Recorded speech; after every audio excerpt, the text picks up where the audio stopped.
Hi, everyone, and welcome to week 3 of Literature of the Child. I hope you're doing well. It's Labor Day, Monday, so I hope you're out doing something fun. I'm here recording a video for you, but it's good. I feel like I get to touch base with you, and unfortunately, we didn't get to meet this week because of Labor Day, but we'll be back in the saddle next week and be able to meet face to face.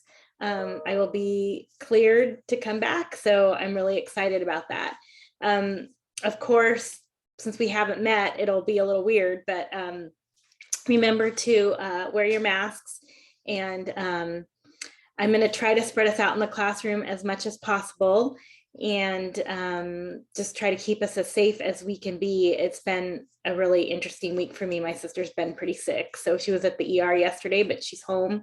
And it's pretty intense out there, and she's vaccinated. So I just encourage you to be as safe as possible. Try to, keep the risk down. The doctor at the hospital said that that people that were vaccinated were still coming in really sick. So I just encourage you to be as cautious as you can and take care of yourself. I'm concerned about everyone, but I'm also really excited to see you next week. I wanted to talk a little bit about our work this week, share a little with you, and just check in and make sure you're doing okay. So we're watching the second installment of the Hunger Games franchise, Catching Fire. A lot of people were asking me where you can get the movies, and I don't usually put it on the website because they move around a lot. They used to be on Netflix, and then Netflix took them down. Right now, they're on Amazon streaming for $3.99 and YouTube for $3.99. I also, sometimes they just show up just on weekends, especially when there's holidays, and it could be if you have a subscription to something else, it might be available. So that's kind of where we're at with where they're at, and hopefully you're able to watch them and you're enjoying them.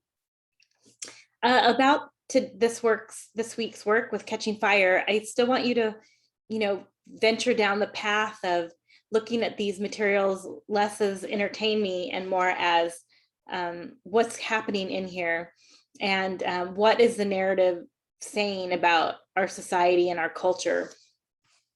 I was having a really good conversation with one of our students, and we were talking about how narratives can be reflective of our world today. And it goes back to the Melissa Ames article, right, that we read week 1, which has set us up for this whole idea of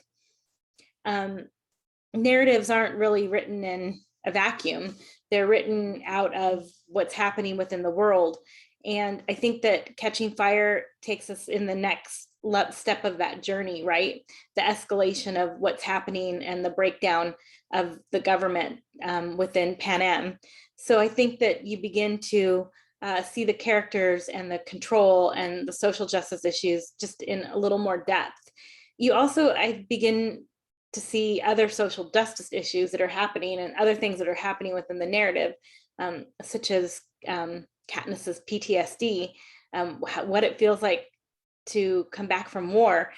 All these things seem very connected to our world right now. We've just been dealing with a lot of strife and tragedy in Afghanistan.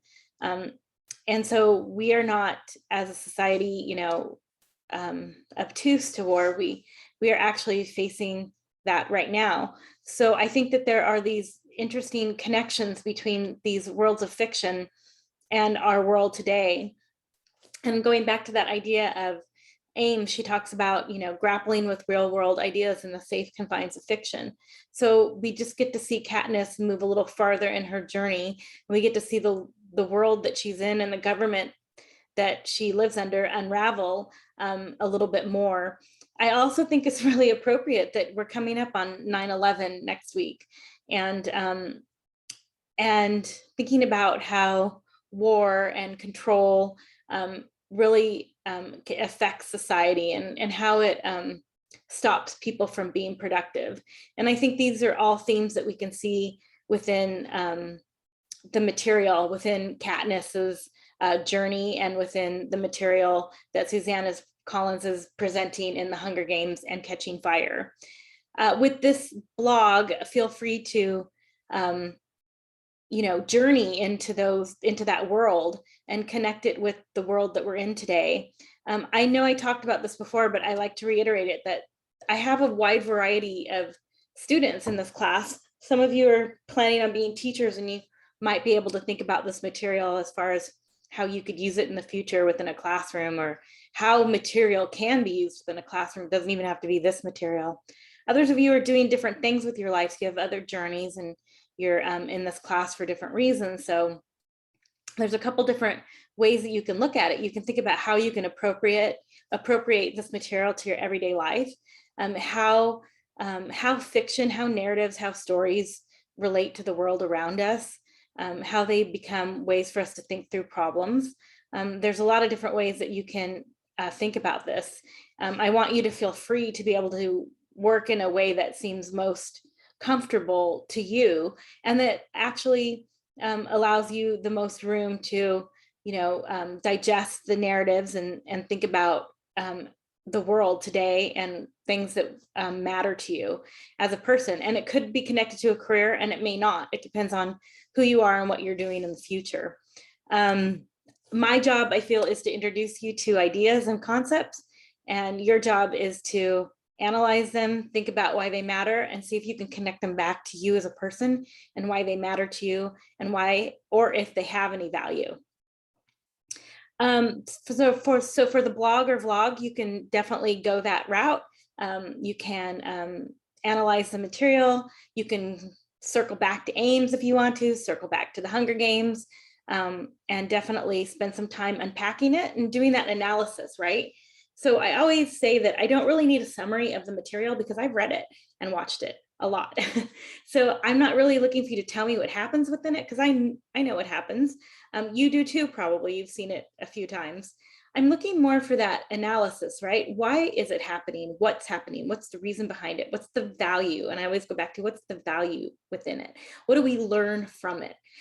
What can we take from the material? What can we transfer? What can we utilize in other aspects of our life? That's kind of what I'm looking for, this kind of deep level analysis. And that analysis would include pointing back to the material and then connecting it to that value that you're finding, or how you're relating it to the world around us. So I'm looking for that kind of work. And you'll note that I put some really good blogs in the announcement. A couple students did some really great work. So I wanted to give you some examples of what I think is an excellent response, and those were excellent responses. They did that work of analysis and they connected back to it. It was super great. And I just wanted to touch base to give you some ideas on how that could work and what looked good.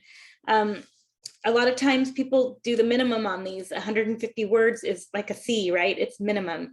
It's not about how many words, it's the depth that you can go into, right? And most of the time when they're short, there's just not a lot of depth there, right? It's not robust enough.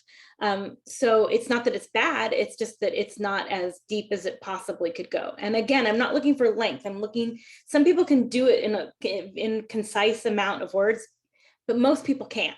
Very rarely do I see like 150 word blog that I feel like really was packed, right? It's occasionally, but not always. So I did want to share that. The other thing I wanted to talk about quickly was the microtheme. And our microtheme paper is due September 13th. And you can take any of the information from the blogs and you can expand on them within the microtheme. You could connect Ames, and in this case, Catching Fire and the Hunger Games to that material if you wanted to spend some time working with a couple of them. And then it'll make sense next week too, because we're moving on to Class on Fire. That also connects to the Hunger Games and Catching Fire. So I'm not necessarily looking for you to work with all of them, because you may not be able to go in enough depth if you're dealing with all 4 articles. You might want to look at the movies and then one of the articles, and that might help. And I'll be able to talk a little bit more about that next week, because then you'll have read Class on Fire. And this will start to make a little bit more sense. But you can definitely use materials from the blogs or vlogs within your microtheme, and you can definitely expand upon those ideas. That's what they're there for, is to hopefully get you to this place where you're like, oh, I really like this idea, but now I really want to spend some time with it. The microthemes are 4 pages, MLA or APA, so it should have quotes and it should work with the material. You should have either a works cited or reference page, depending upon which citations you're working with. And I mean, it doesn't have to be necessarily formal. You can definitely refer back to it because it has that analysis. So it's not necessarily, I is not necessarily wrong, but you do definitely want to have a certain level of, you know, formality. I'm not really, you don't have to say thou and thee and thy, but definitely you want to, you know, be speaking in a tone that reflects the level that you are addressing, right? If that makes sense. So spelling, grammar, all of that, you know, it should have a thesis, it should have topic sentences. It is really a reflection of your writing, and there should be some structure to it.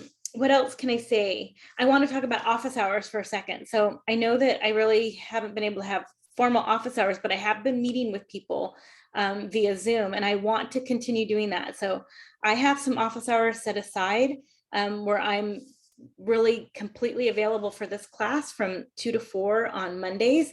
And I've been, and I'm going to be in my office and Zooming with people who make appointments with me at that time.